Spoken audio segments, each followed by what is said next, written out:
তো প্রিন্স অনলাইনের যে ইউটিউব চ্যানেল আছে সেখানে আমাদের পরিবারের সকলকে স্বাগত। তো আমরা আজকে আলোচনা করব আমাদের রাজ্যের যে সরকারি স্কিম যেগুলো নিয়ে বহুল চর্চিত বিষয় চলছে, তো সেগুলো নিয়ে আলোচনা করব যে কী কী স্কিম চলছে, কীভাবে পেতে হবে, কীর জন্য কী করতে হবে। প্রথম সবথেকে বড় যেটা অন্নপূর্ণা ভাণ্ডার, 25 থেকে 60 বছর বয়সী মহিলাদের জন্য অন্নপূর্ণা ভাণ্ডার চালু করেছে রাজ্য সরকার। এর জন্যে প্রথমে অফলাইনে ফর্ম ফিল আপ বলা হয়েছিল, সেখান থেকে অনলাইনে। তো অনলাইনে ফর্ম ফিল আপ করে জমা করলে সব কিছু ঠিকঠাক থাকলে আগামী মাসের থেকে তোমার টাকা তোমার অ্যাকাউন্টে চলে আসবে আশা করা যাচ্ছে। আচ্ছা, দ্বিতীয়ত আছে আয়ুষ্মান ভারত। আয়ুষ্মান ভারতের ক্ষেত্রে বলা হয়েছে এসপিএইচএস আর হচ্ছে এএওয়াই, এই 3 ধরনের রেশন কার্ড যাদের আছে তাদেরকে বাড়িতে তোমার আশাকর্মী বা অঙ্গনারী কর্মীরা ফর্ম নিয়ে যাবে। আর RKSY 1, RKSY 2 আর জেনারেল কার্ড যাদের, তাদেরকে জনকল্যাণ শিবিরে ফর্ম জমা দিতে বলা হয়েছে। তারপর তৃতীয় আসছে উজালা গ্যাস। উজালা গ্যাস হচ্ছে বিপিএল যাদের অন্তোদয় কার্ড, তাদেরকে বিনামূল্যে সিলিন্ডার দেওয়া হবে এবং গ্যাস ওভেন দেওয়া হবে, তার জন্য আবেদন, যেটা কেন্দ্র সরকারের প্রকল্প।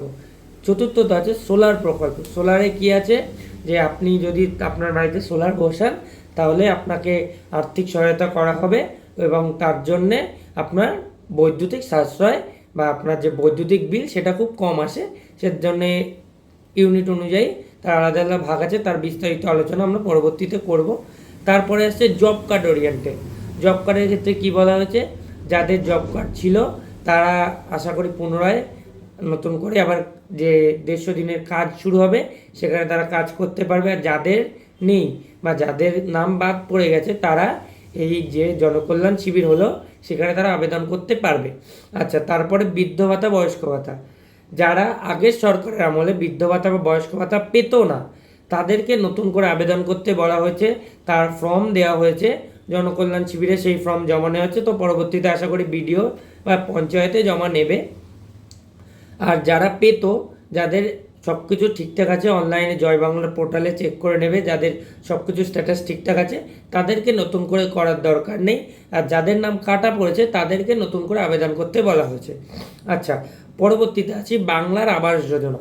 বাংলার আবাস যোজনা এখন নেই, যেটা প্রধানমন্ত্রী আবাস যোজনা। প্রধানমন্ত্রী আবাস যোজনার ক্ষেত্রে বলা হয়েছে কি যে যারা প্রধানমন্ত্রী আবাস যোজনায় আবেদন করা ছিল তাদেরকে আগামী কিছুদিনের মধ্যে তাদের এনকোয়ারি শুরু হবে। ঠিক আছে, অনেকে বলছে প্রধানমন্ত্রী আবাস যোজনার ফর্ম ফিল আপ শুরু হয়েছে।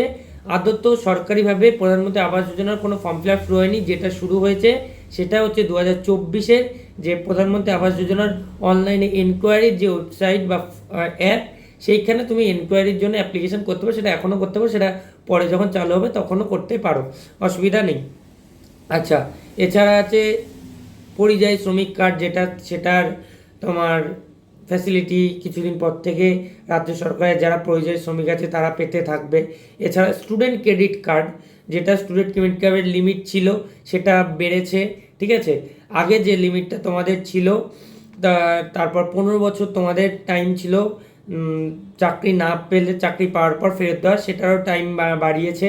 এবং যে স্টুডেন্টদের যে স্কলারশিপের বিষয়গুলো, স্কলারশিপ স্বামী বিবেকানন্দ স্কলারশিপ বহাল থাকছে।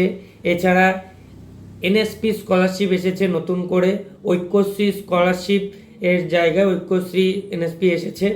মাইনরিটি ক্যান্ডিডেটদের জন্য নতুন করে স্কলারশিপের পোর্টাল আশা করা যায় চালু হবে, সেটা জুলাই আগস্ট মাস থেকেই চালু হবে আশা করা যায়।